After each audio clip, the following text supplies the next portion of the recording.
Bien, muy buenas tardes, estimadas alumnas, estimados alumnos. Es un gusto compartir con ustedes. Estoy viendo que están ingresando varios alumnos y hay varios alumnos en línea y quiero ver el audio. ¿Está todo bien con el audio? Sí, doctor. Sí, No hay eco, ¿no? No, no, doctor. Qué bien, porque estoy también con mi celular para permitir ingresar. Estoy viendo con mi celular y estoy viendo el ingreso. Algunos piden ingresar y estoy manejando de esta manera. Así que, pues, agradeciendo la gentileza de vuestra atención, vamos a tener la posibilidad de abrir ahora una nueva etapa en lo que es la psicopatología. Primero, la forma en la cual funcionan ciertas capacidades en el sistema nervioso central en el cerebro y luego su desglose con algunas patologías, sobre todo en el área de lo que es inadecuado, diremos así. Y lo que nos reúne ahora, evidentemente, es una de estas capacidades, una de estas cualidades, una de estas funciones del sistema nervioso central, que es la inteligencia. Entonces, esto nos permite reunirnos en una aula académica, compartir, conversar y poder dar una clase sobre lo que nos permite hacer la clase, la inteligencia, ¿no?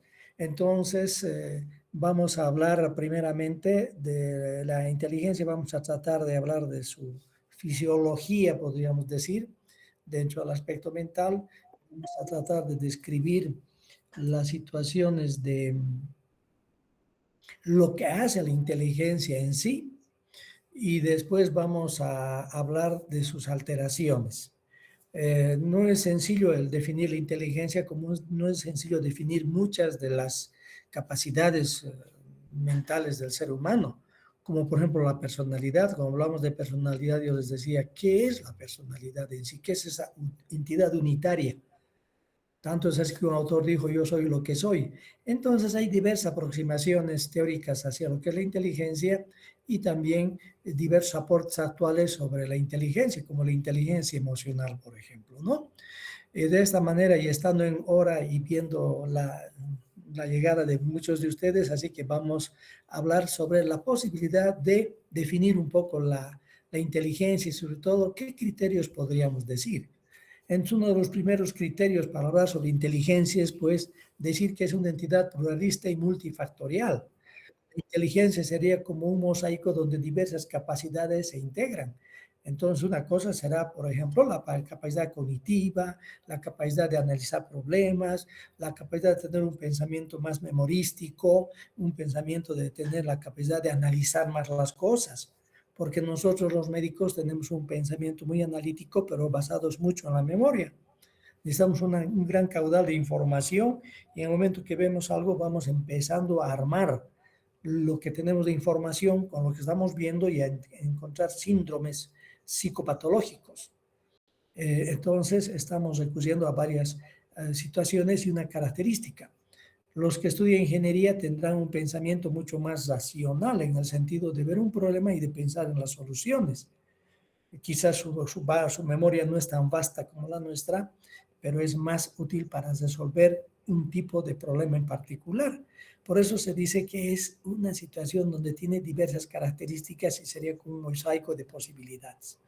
Por eso también hablar de inteligencia es hablar de una entidad unitaria que tiene múltiples manifestaciones que se van a dar hacia el mundo externo a través de la conducta, a través del pensamiento, a través del lenguaje. Algunos dicen es una estructura unitaria y pluralista a la vez, donde la capacidad de abstracción es fundamental. La capacidad de abstracción, que es la que nos permite generalizar las definiciones, los conceptos, los objetos, es parte de esa inteligencia. De esa manera, entonces, definir la inteligencia tiene ciertas dificultades por su relación en todos aspectos en su apreciación, que son la inteligencia general, nuclear o básica y las aptitudes, habilidades y capacidades que tiene la persona. Entonces tendríamos que decir que nosotros nacemos con una inteligencia que viene ya en nuestros genes, básicamente, pero también el entorno, la sociedad y todo nos permite desarrollarlas. Entonces, son dos aspectos que van informando la inteligencia. Entonces, ¿cómo podemos definir la inteligencia general nuclear o básica? Que en realidad está abarcando la definición de inteligencia, sí. Entonces, podemos señalar que muchos autores indican que la inteligencia es la capacidad para resolver problemas nuevos y esto es lo que nos hace poder adaptarnos a las circunstancias. Por eso los seres humanos hemos tenido la posibilidad de ir adaptándonos a los cambios que hemos tenido en cada época, que ahora son mucho más rápidos, ¿no? Entonces, esa capacidad de resolver problemas nuevos y adaptarse es parte de la inteligencia. También la inteligencia es la capacidad de utilizar el pensamiento en forma eficaz y productiva a través del manejo de conceptos, ¿no? Yo puedo agarrar y tener una imagen mental representativa de una casa, esa casa roja, estoy teniendo una imagen representativa, pero después puedo agarrar y puedo pensar en las casas como un lugar donde habitan los seres humanos. Y ahí puedo crear un concepto, habitabilidad. Eso no lo puedo representar como una casa roja, es un concepto. Y esa es también la inteligencia, esa capacidad de estudiar el pensamiento para la creación de estos conceptos. Otros señalan que dentro de la definición de inteligencia es la capacidad de síntesis frente a lo que se va aprendiendo o a lo que se va observando del mundo. Y otro elemento fundamental para la inteligencia es la capacidad de distinguir lo esencial de lo accesorio para poder resolver situaciones y tener una actitud pronta. Eso también es la inteligencia. Entonces, estas son características que nos ayudan a definir la inteligencia de una forma muy adecuada en ese contexto.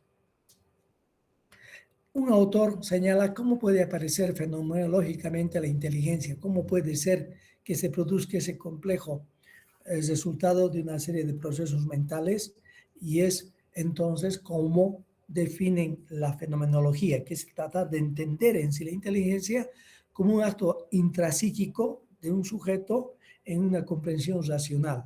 Es una aprehensión intelectual del mundo que se manifiesta a través de dos seres muy importantes, como les decía, el lenguaje y el comportamiento. A través de lo que uno dice, de lo que uno habla, está expresando su pensamiento. El lenguaje es la vestimenta del pensamiento. Lo que yo tengo en mi mente no lo voy a poder captar a través de la expresión de lo que estoy pensando. Y entonces la inteligencia también se expresa a través del lenguaje. También el comportamiento, porque son actos manifiestos, son actos que expresan la forma en la cual un sujeto está teniendo su interacción con el otro.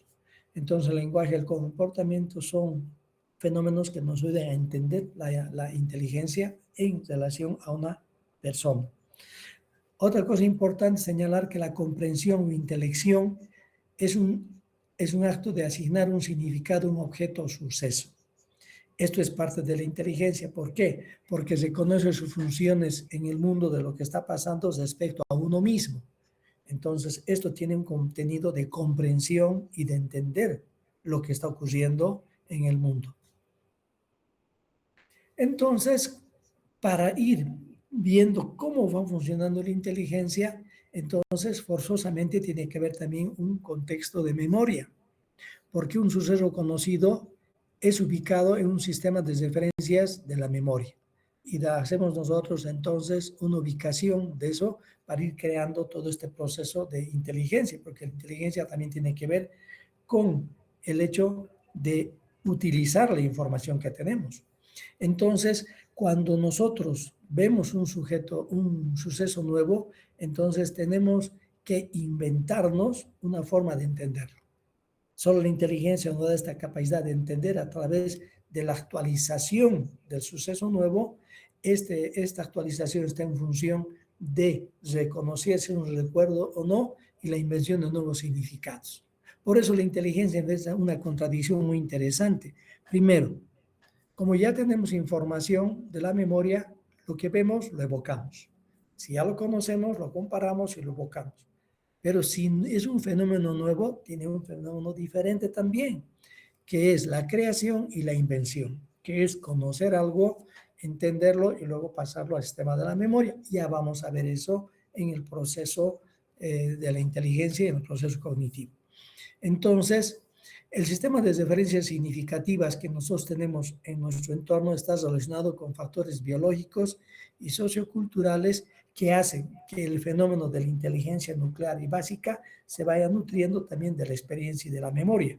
Y esto en un ambiente de relacionamiento. Somos nosotros también producto de nuestro entorno, nosotros y nuestra propia historia, nosotros y nuestras circunstancias. Así se va creando el ser humano y así también se va creando estos procesos cognitivos como la inteligencia. Ahora bien, hay un autor, Jaspers, un psiquiatra que ha hecho un análisis funcional de la inteligencia y ha dado ciertas pautas para tratar de entender cómo la inteligencia se va nutriendo de las experiencias humanas. Y dice que hay unas condiciones previas de la inteligencia que es parte del armamentario con el que venimos, que es la memoria, por ejemplo, el lenguaje, la capacidad de abstracción que se va dando en el ser humano. El lenguaje como un elemento muy importante para el desarrollo de la corteza cerebral. El lenguaje ha sido lo que ha hecho de nosotros los seres inteligentes que ahora controlamos al mundo. Somos la cúspide del conocimiento, trabajando en la naturaleza, estamos construyéndola, estamos apropiándonos de ella con los problemas que puede haber. Pero básicamente el lenguaje es lo que nos ha permitido abrir esta posibilidad de la inteligencia y de la corticalización.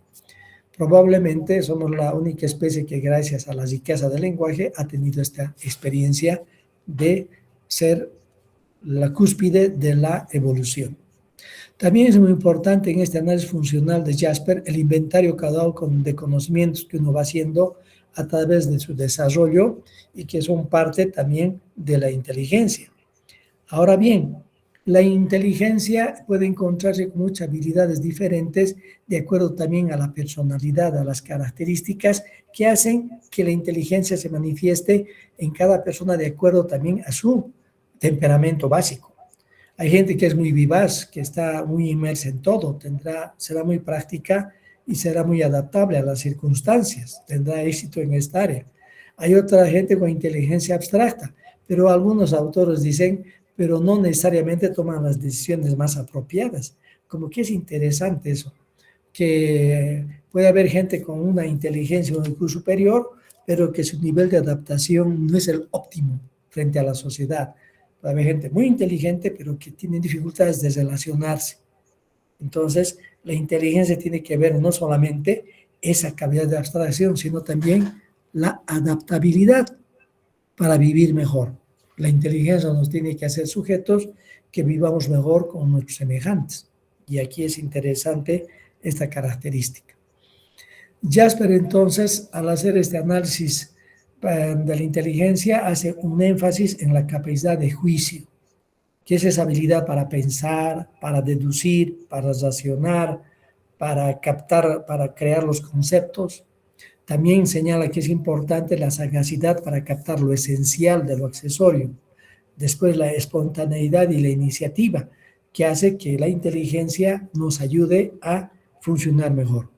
La 10ª clasificación internacional de enfermedades de la Organización Mundial de la Salud define, como una situación muy actual, que la inteligencia no es una función unitaria. Se debe evaluar a partir de un gran número de capacidades específicas. El desarrollo del nivel intelectual está basado ¿en qué? En manifestaciones clínicas, en la forma en la cual los médicos nos aproximamos a estudiar la inteligencia.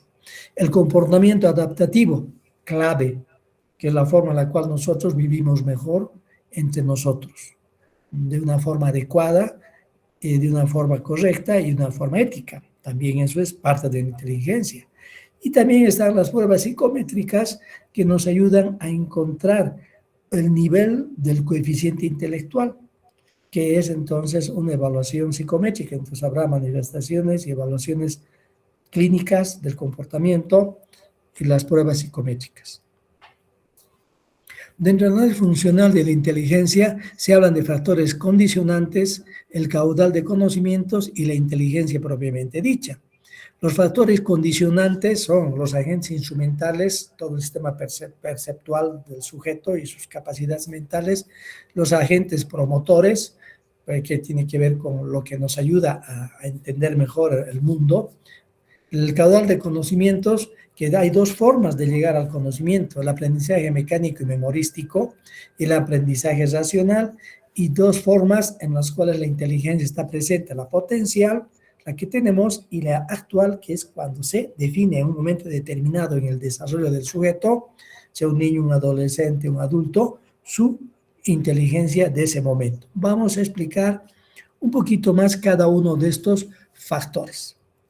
Dentro de los factores condicionantes, entonces, decíamos los agentes instrumentales, aquí tiene que ver con los elementos con los que contamos para captar el mundo, para relacionarnos, la actividad sensoperceptual, la capacidad de la asociación de ideas, la atención, la capacidad de enfocar, focalizar la atención y tener mayor retención, la memoria, que tiene que ver con toda la información que vamos nosotros almacenando, la fluidez verbal, la capacidad de desarrollar el lenguaje como una forma de relación y también de arborización cognitiva, mental, la habilidad psicomotriz y la resistencia a la fatiga. Son agentes instrumentales que van a tener que ver con la inteligencia.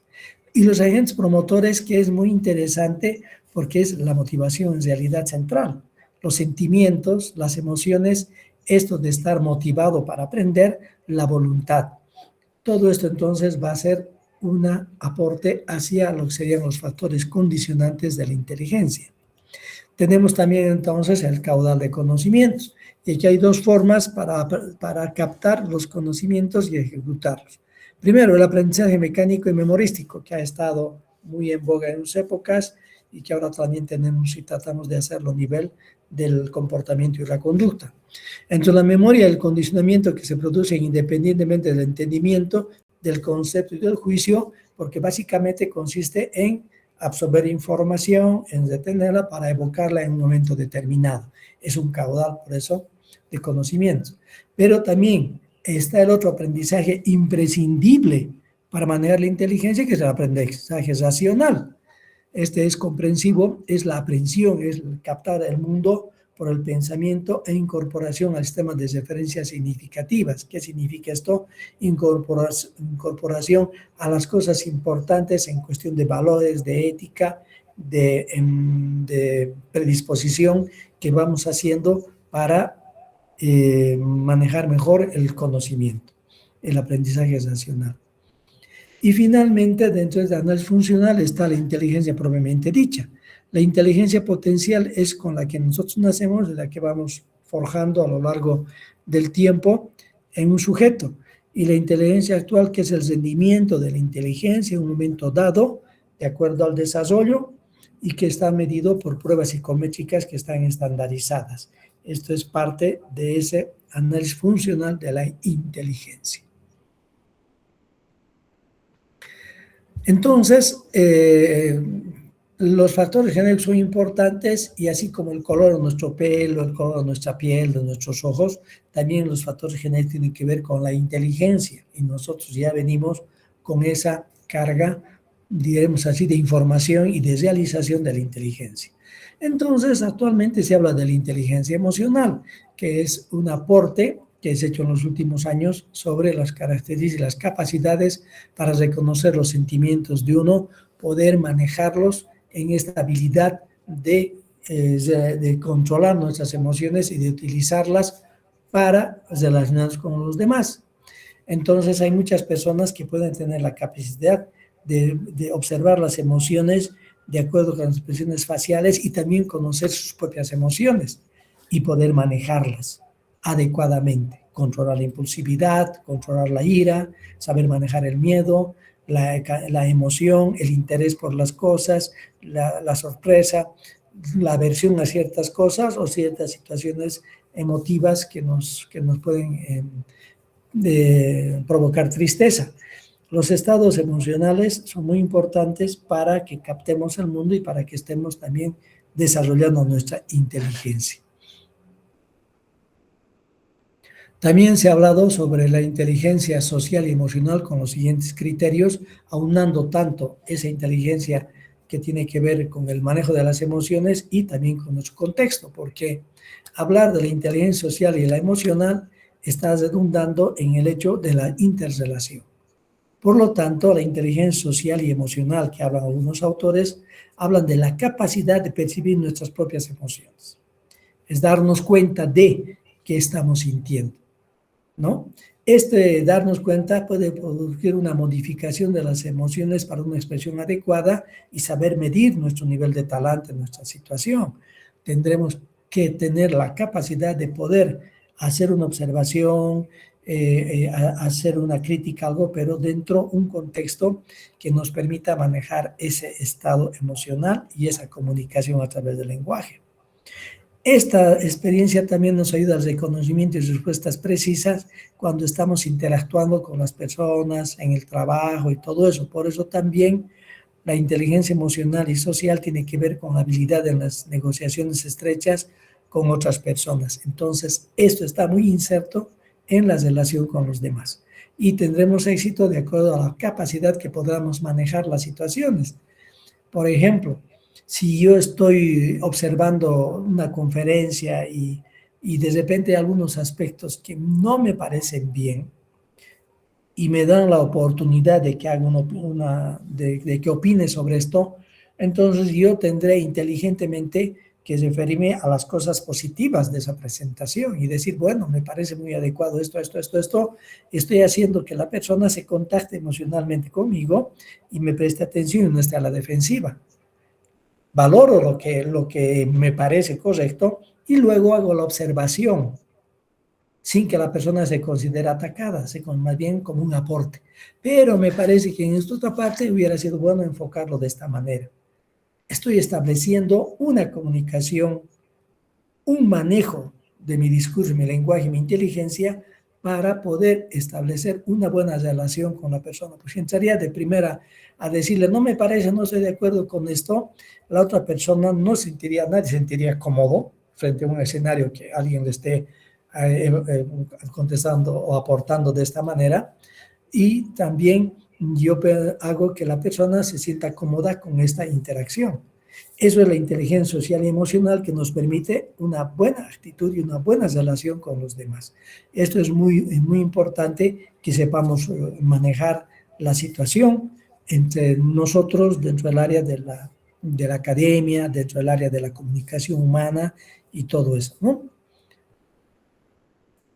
Ahora bien, dentro de las consideraciones actuales sobre la inteligencia, ¿cuáles son las actividades del acto intelectual? ¿Cómo se hace el acto intelectual? ¿Cómo se van haciendo los procesos de la inteligencia para poder expresarlos posteriormente? Primero es la recepción, que es la incorporación de elementos. A través de todo este sistema básico, proceso perceptual, emocional y todo. Luego viene la retención, que es clave en nosotros, en medicina, para almacenar toda la información, todos los cuadros clínicos, toda la información que nosotros vamos a recibir a los años de formación. Entonces, ahí está capacidad para almacenar. Y este almacenaje está presto a que en cualquier momento lo evoquemos. Cuando estamos frente a un paciente, lo que hacemos es recoger toda la información y empezar a analizar y a comparar con lo que tiene el paciente y empezamos a crear nuestros cuadros psicopatológicos o a crear todo el contexto de los síndromes clínicos para entonces llegar al diagnóstico. Estamos produciendo el análisis vocal. También está el análisis en el reconocimiento y procesamiento de toda la información que estamos teniendo a través de estudios cognitivos de conceptos, conceptualizaciones y abstracciones. Y luego la emisión, que sería la comunicación, el acto creativo a través del lenguaje o de la conducta. Estamos sacando toda esta información y estamos haciendo esto. Y el control de todo lo que está ocurriendo en nuestro aparato psíquico, que es una actividad requerida por la totalidad de las funciones físicas y mentales para que nuestra conducta sea adecuada. Nuestra conducta entonces esté reflejando nuestra capacidad de la inteligencia y de una buena capacidad adaptativa. Porque recuerden, la inteligencia no es solamente el IQ, también es la adaptabilidad en un entorno. Haciendo otros aportes al texto, está la inteligencia analítica, la creativa, la práctica, que son como los mosaicos donde uno desarrolla más unas ciertas capacidades. En la analítica, esta capacidad de aprender, de recordar, de pensar, de hacer una planeación, la atención es importante, la habilidad verbal y lógica en el contexto de esta inteligencia analítica. La inteligencia creativa son las personas que pueden utilizar su inteligencia a través de ser flexibles e innovadores con el entorno. Entonces habrá otra manera de expresarse en la inteligencia. Y la inteligencia práctica, que es la capacidad de afrontar y resolver los problemas habituales en el trabajo, en la cotidianidad y todo eso, uno rápidamente resuelve una situación.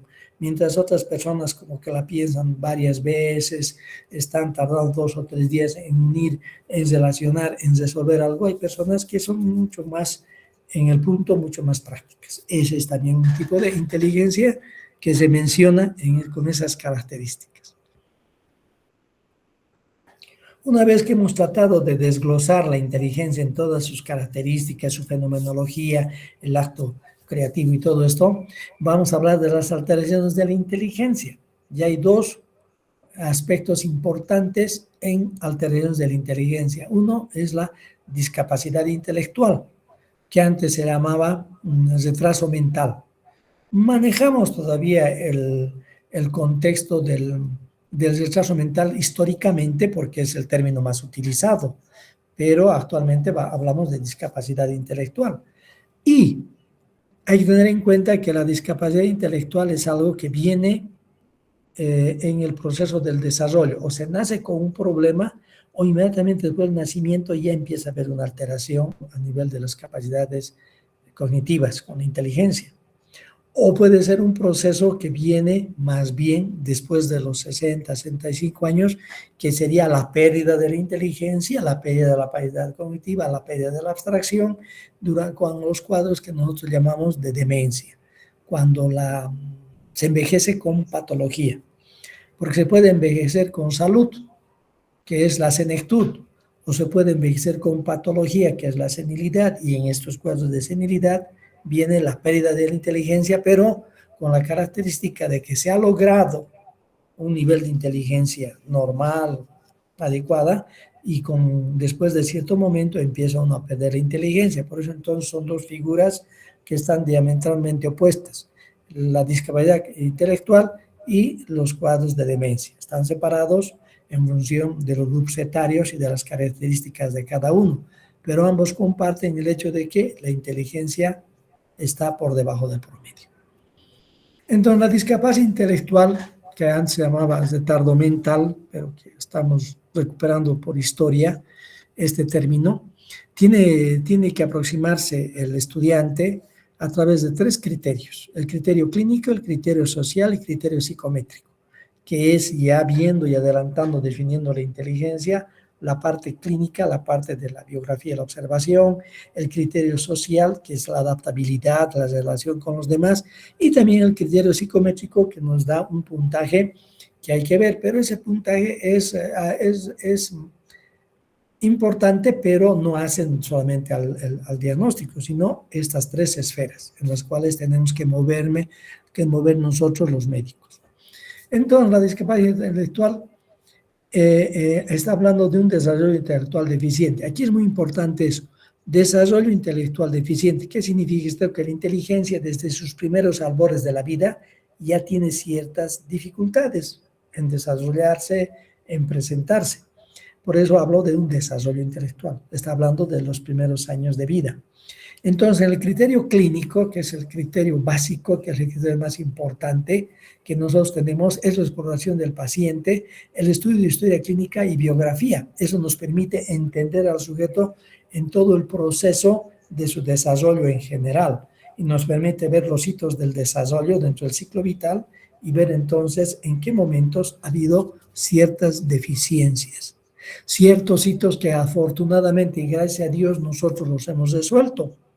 Nosotros hemos tenido la posibilidad de ir desarrollándonos cognitivamente, resolviendo los hitos de cada edad. Eso vamos a ver un poquito más adelante, pero esto es muy interesante y de esa manera conocemos al sujeto y observamos. También dentro del criterio clínico, aparte de la información, la historia clínica, que es fundamental para poder realizar este acercamiento, es ver la pobreza ideativa que tiene el sujeto a través de esta evaluación. ¿Qué habrá? Habrá escasas representaciones mentales, habrá conceptos pobres, juicios y razonamientos no muy adecuados. También veremos que hay una capacidad de comprensión escasa y superficial frente a los ejemplos que le damos para que maneje. Y otra cosa importante de las personas con un problema de discapacidad intelectual es la inhabilidad para aprender de la experiencia. Por lo tanto, vuelven a cometer los mismos errores y por lo tanto su capacidad adaptativa es menor que el promedio. También dentro del criterio clínico está la incapacidad para resolver problemas sencillos, cotidianos, que normalmente las personas con un coeficiente normal lo vamos enfrentando y resolviendo. Las personas que tienen un grado de discapacidad intelectual pueden tener frustraciones frecuentes y acciones emocionales importantes, pérdida de control de los impulsos. ¿Por qué? Porque tienen problemas en manejar sus emociones y evidentemente el mundo es más difícil para ser manejado. Obviamente todo esto puede venir en grados, como vamos a ver. Hay diversas graduaciones, diversos niveles de capacidad cognitiva, de inteligencia. En un retraso mental grave, por ejemplo, las personas con este grado de discapacidad intelectual grave no pueden valerse por sí mismos y requieren no solamente un cuidado familiar, a veces un cuidado institucional. Instituciones especializadas en pacientes con discapacidad intelectual grave, severa, que necesitan un apoyo especializado para poder cubrir las mínimas necesidades que puedan tener. En algún momento yo vi en una presentación clínica una paciente con serias alteraciones cognitivas y físicas y alguien dijo, eso es todo lo que podemos hacer en relación al cuidado, la alimentación, una vida digna. Yo les dije, ustedes están menospreciando su trabajo, ustedes están cuidando una vida. Esta persona sin ustedes la ponen en la calle y se muere por su grado de discapacidad, pero ustedes le están dando una oportunidad de vivir dignamente, porque es un ser humano, con una dignidad plena, por el solo hecho de ser un ser humano, una persona. Dentro de esta biografía, entonces el clínico tiene que darse cuenta de los retardos que hay en los hitos del desarrollo que les decía, en las demoras y detenciones en la moderación psicomotriz, que son una parte ya de darnos cuenta que no está yendo bien el proceso. Hay cosas más finas todavía, que podemos nosotros ver qué pasa al mes, a los 2 meses, a los 3 meses, el hecho de la sonrisa endógena, la sonrisa exógena, cosas que tienen que pasar, pero en general este es un pantallazo para que nosotros de una mirada nos ubiquemos si la persona está dentro de un proceso cognitivo adecuado, si está avanzando adecuadamente en su desarrollo psicomotriz. A los 4 meses, por ejemplo, normalmente la mayoría de los niños y niñas pueden sentarse, pero apoyado en almohadones y pueden también ya levantar la cabeza y todo eso, y pueden sentarse apoyado en almohadones. Los llantos son diferentes. Si tiene hambre, llora de una manera, si está mojado, pues, que se ha orinado, llora de otra manera, y las mamás se dan cuenta, pueden leer a través de la expresión facial y el llanto qué podría estar pasando. Eso es una buena vinculación entre la madre y su pequeño, ¿no? Ya puede empezar a balbucear, 2 meses, 3 meses ya y todo eso, ¿no? A los 8 meses, por ejemplo, se espera que el niño pueda sentarse solo sin almohadón. Significa que hay un buen dono muscular y que su tórax y todo eso pueda tener la fuerza suficiente para sentarse sin almohadones, ¿no? Si a los 8 meses se agarran y lo sientan y el niño se va para un lado, por otro no puede mantener el torso recto, significa que puede haber algún tipo de problema con el sistema muscular y con algún tipo de dificultad en el desarrollo. Entonces hay que ver. Son parámetros, no puede haber un mes, un poco más para allá, para acá, pero en general estos son parámetros de la mayoría de los niños según la curva de Gauss, ¿no? La curva de campana. A los 8 meses ya responde a su nombre, ya dice algunas palabras sueltas y también importante es la época en la cual empieza a caminar. Normalmente a los 12 meses ya empiezan a caminar las niñas y a los 14 meses los niños. Entonces por eso hay un proceso de 12 a 14 meses en los cuales puede caminar, ya empieza a caminar el niño. Si se ha pasado del año y medio y tiene dificultades para caminar, también hay que observar qué está pasando. Es muy importante que estos aspectos que estoy hablando sean captados a la brevedad posible para hacer una evaluación y si encontramos algún problema para resolverlo, porque muchas de las cosas que se captan en los primeros meses pueden ser mucho mejor pronóstico que dejar que pase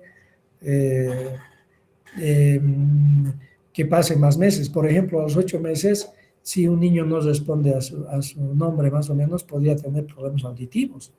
Y ese problema auditivo afecta el lenguaje. Y los papás no se dan cuenta. Los papás no se dan cuenta. Si son papás primerizos sobre todo, entonces pueden no tener experiencia de lo que está desarrollándose. Por eso es muy importante que haya controles con los niños, con los bebés, para que los pediatras observen el nivel de desarrollo, el nivel del proceso psicomotriz que está haciendo adecuadamente, ¿no? Entonces, por ese motivo, si responde a su nombre, también empieza a utilizar palabras sencillas. A los 3 o 4 años ya se tiene que lograr un control de esfínteres adecuado. Primero el esfínter rectal y luego el esfínter vesical. Y estos son parámetros en los cuales en las sociedades ya pensamos, ya esperamos que el niño ya tenga el control de esfínteres.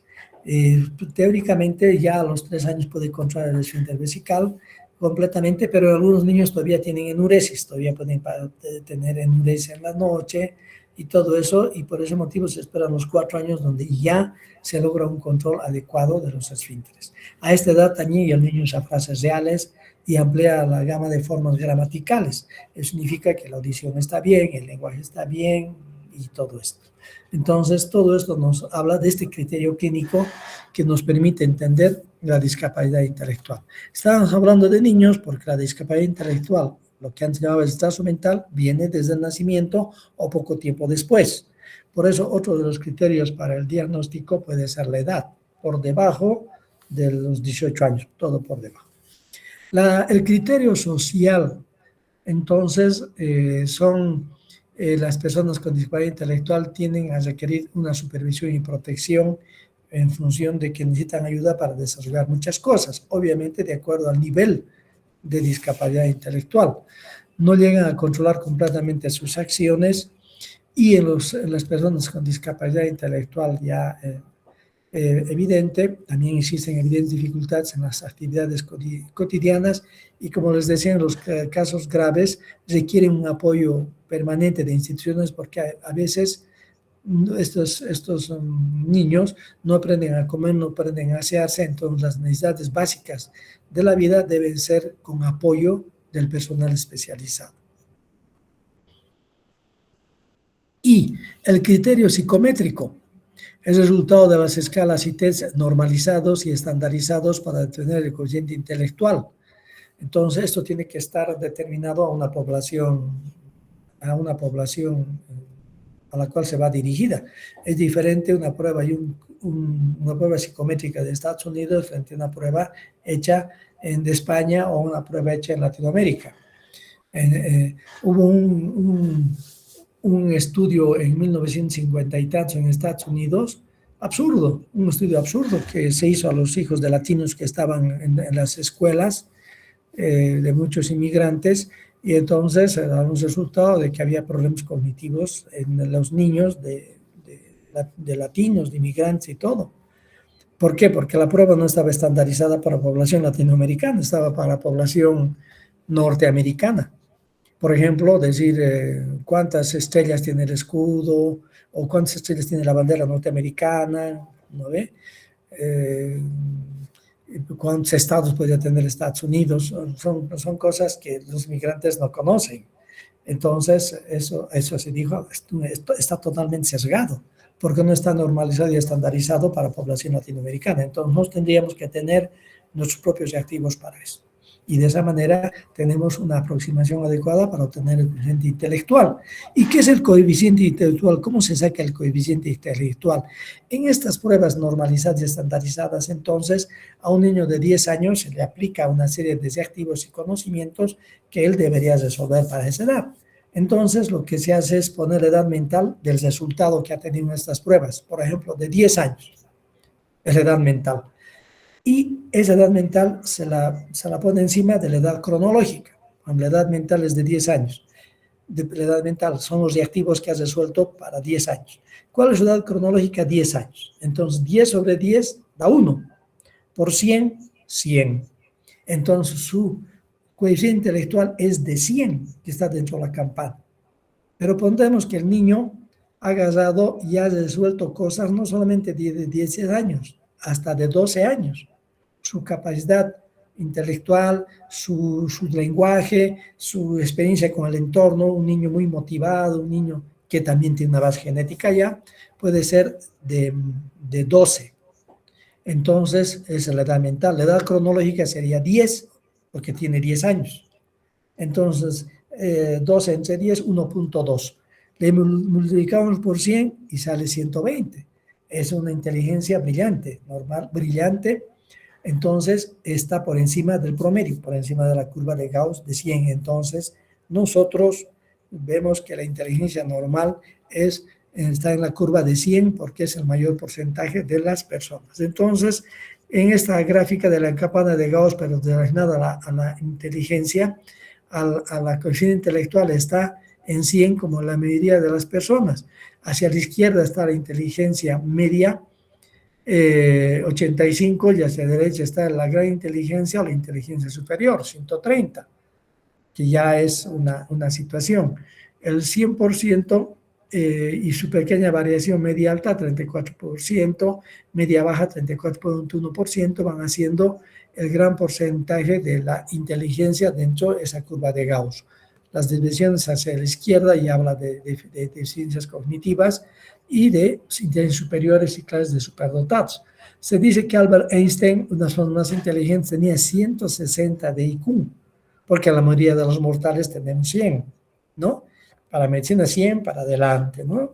Si estamos con mayor capacidad, 115, 120, bienvenido, ¿no? Ahora, curiosamente, a Einstein no le han hecho una prueba psicométrica. No, él no se ha aplicado una prueba psicométrica como esta, donde se ha medido su IQ, pero por todos los estudios, por todas sus capacidades, su biografía, análisis biográfico, se sospecha que su promedio de inteligencia era de 160. Entonces, cuando tenemos el problema de la discapacidad intelectual, entramos a una serie de eventos que nos hablan de un diagnóstico. Entonces, los criterios diagnósticos, según el Manual Estadístico, Diagnóstico y Estadístico de Enfermedades Mentales, en su cuarta edición de la Asociación Americana de Psiquiatría, hace las siguientes consideraciones para hablar de una discapacidad intelectual.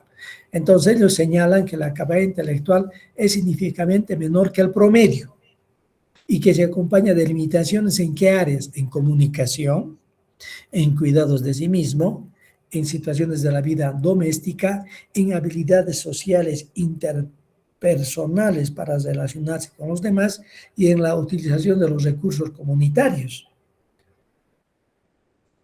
También se ve este tipo de capacidad significativamente menor que el promedio en el control, en el autocontrol.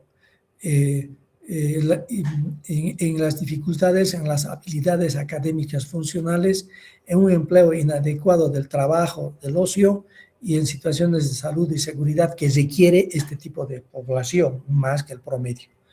Otro criterio importantísimo y característica de la discapacidad intelectual es que el inicio debe ser antes de los 18 años.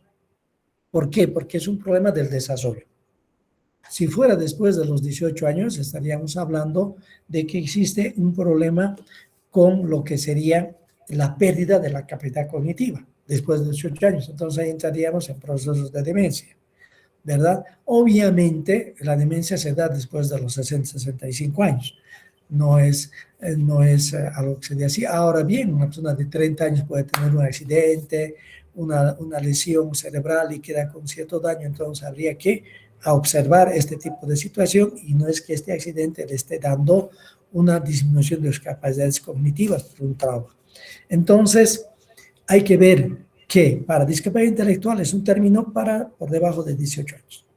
Ahora bien, este proceso tiene diferentes etiologías, ¿no? Hay diferentes causas que al final vamos a señalar algunas como un complemento de esta clase de psicopatología de estas áreas y vamos a mencionar más como información general de los aspectos clínicos. La etiología puede ser diversa y puede ser común, como una vía final común de varios procesos patológicos que tienen alteraciones cognitivas ya desde de manera congénita y que se van a expresar entonces en una discapacidad intelectual de diverso grado.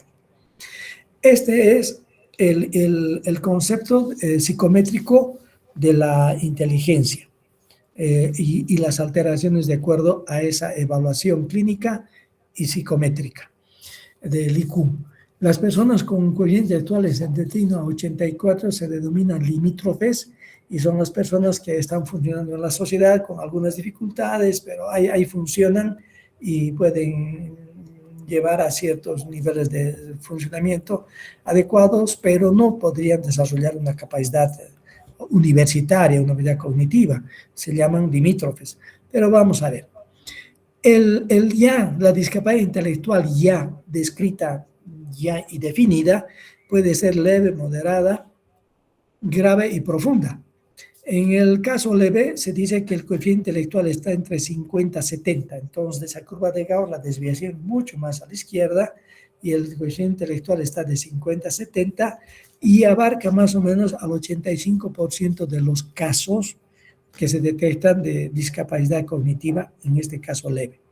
No hay mucha información en el preescolar en función de que hay cierto grado de retraso, pero no es tan obvio, pero ya en la etapa escolar y en el desarrollo ya de la adolescencia y todo esto, hay un aprendizaje escolar limitado, generalmente llegan hasta el 6º grado de primaria, pueden desarrollar entonces la capacidad de escribir y leer, pero ya en la vida adulta, más de 21 años y todo esto, logran un funcionamiento social y laboral con mínima independencia, requiriendo apoyo ocasional en ese sentido, con actividades muy básicas, ¿no ve?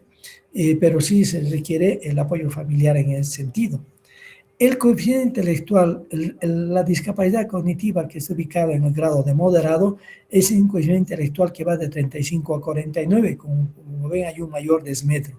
Entonces aprende a hablar, pero ha habido un evidente retraso psicomotor. El desarrollo motor, pero es aceptable, pero sí ya se requiere también supervisión. Puede llegar a niveles básicos escolares, no terminando la primaria, obviamente, y puede ser entrenado para poder tener actividades mínimas necesarias y habilidades para trabajos sencillos bajo supervisión. Cuando tiene situaciones de tensión, cuando cambia su entorno y todo eso, puede llegar a tener expresiones emocionales inadecuadas, por eso requieren una ayuda especial con las tensiones propias de la actividad y la vida, pero ya hay necesario una supervisión en ese sentido.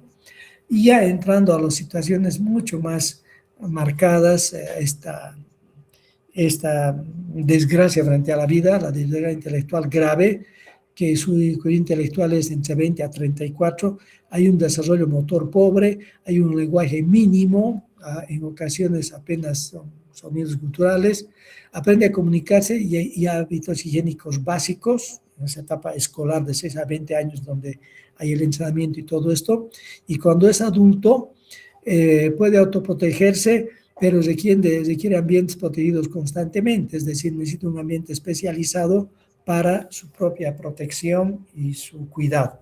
Y el profundo, lastimosamente, el profundo menos de 20 en este ser humano, es una cavidad mínima de funcionamiento sensorimotor. En algunas ocasiones tienen dificultad para la deambulación, si quieren cuidados de enfermería.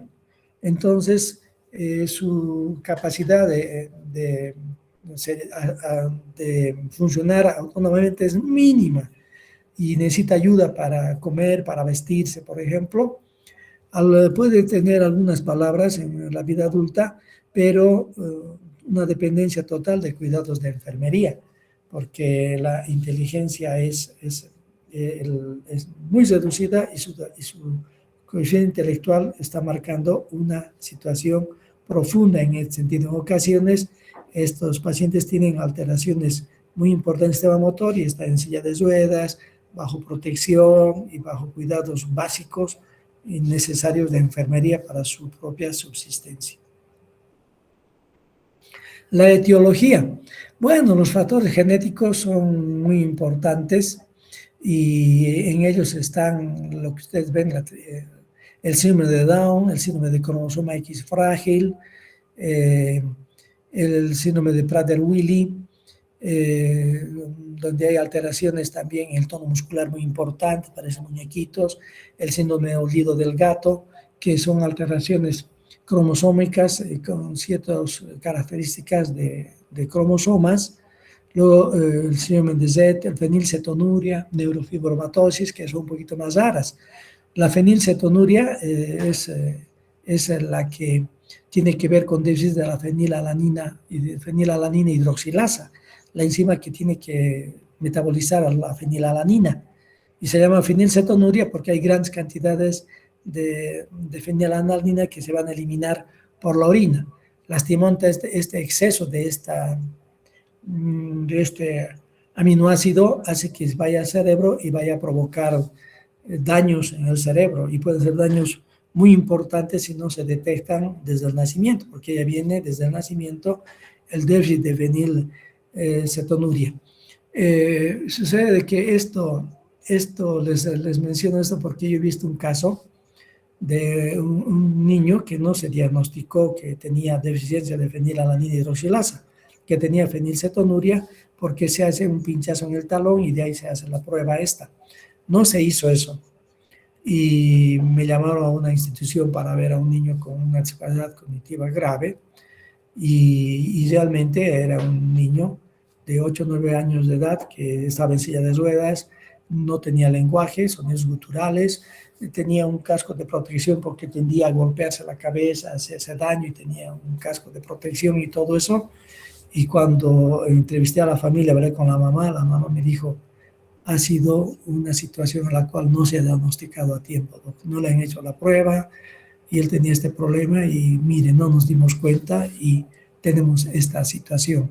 Entonces, es muy importante la actividad de los médicos, es importante que los médicos que ven niños tengan la capacidad de evaluar rápidamente en las primeras semanas las situaciones que deben hacerse de manera correcta y adecuada, porque en muchos casos se puede detectar un potencial problema que está dado, como en este caso de fenilcetonuria, ¿no?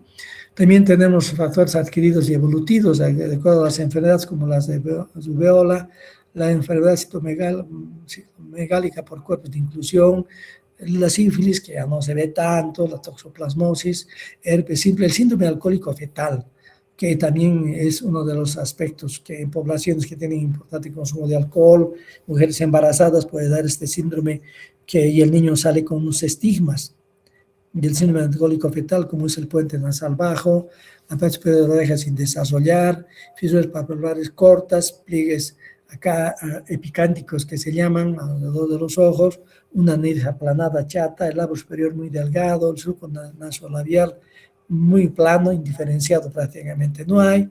Entonces son cosas que nosotros podemos trabajar dentro de lo que es la promoción de la salud mental, educar a las futuras mamás sobre los riesgos del consumo de alcohol, hacer intervenciones comunitarias sobre esto en situaciones de prevenir ciertos factores que se pueden dar para que haya una discapacidad intelectual, ¿no? Entonces, son áreas que deberíamos reflexionar y actuar los médicos como agentes promotores y los estudiantes también sobre estos aspectos, porque la medicina es una única área que puede trabajar sobre la promoción y la prevención.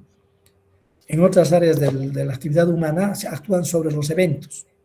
En cambio, medicina podría actuar sobre la promoción y la prevención en salud mental. Y aquí viene un área muy interesante sobre esto, sobre todo el consumo de alcohol, exposición a sustancias tóxicas, tabaquismo y todo eso que pueden dar problemas en el desarrollo cognitivo. También pueden haber infecciones como encefalitis, meningitis, traumatismos craneoencefálicos, una cosa no muy rara es la asfixia por ahogamiento. Hay una piscina, no se toman las condiciones adecuadas de cuidar la piscina, es invierno, no hay un perímetro de seguridad y el niño que está por ahí puede caer y lo encuentran ya sumergido, lo sacan y puede haber ya lesiones cerebrales que dan un tipo de alteración cognitiva. Las exposiciones crónicas a sustancias, tumores intracraneales y todo esto, que son los que determinan estos trastornos adquiridos de las discapacidades cognitivas. También los factores ambientales y socioculturales pueden estar presentes en esta gama grande de condiciones para el retraso mental o discapacidades intelectuales, la desnutrición, por ejemplo, los cuidados parentales inadecuados, la falta de estimulación de los padres, la negligencia, una atención médica deficiente. Lastimosamente, siempre hay un déficit de médicos para toda la población y aquí está el médico que puede darse cuenta rápidamente de una alteración cognitiva en ciernes, una mala alimentación materna, el embarazo en la adolescencia está muy relacionado con nacimientos prematuros, con el bajo peso al nacer, lo cual llama una discapacidad intelectual leve que abarca el gran número de personas con discapacidad intelectual. ¿Sí? Finalmente, decirles que lastimosamente las discapacidades intelectuales, lo que llamamos retraso mental, puede afectar mucho y marcar la vida de un sujeto. Por lo tanto, tenemos nosotros que conocer este aspecto, reconocer que debemos estar atentos y conocer el desarrollo psicobiológico del niño, del bebé, del niño, para ubicarnos en que está evolucionando adecuadamente, no está teniendo algún problema de desarrollo, porque realmente es un daño muy grande y permanente a la vida de un ser humano. De esta manera llegamos al final de esta clase. Muy estimadas alumnas y muy estimados alumnos, les agradezco mucho la atención que han tenido para esta clase y de manera tal que vamos a estar pendientes de poder vernos la siguiente semana y compartir estos procesos del conocimiento de la experiencia humana. Les agradezco sus comentarios a través de los emotics, así que nos vemos la siguiente semana. Que todo esté muy bien. Un afectuoso saludo a todos ustedes, a todas ustedes. Muy buenas noches.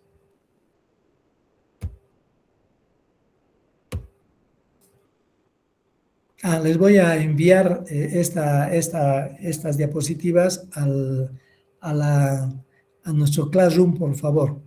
Ya en un rato les envío. Muy buenas noches.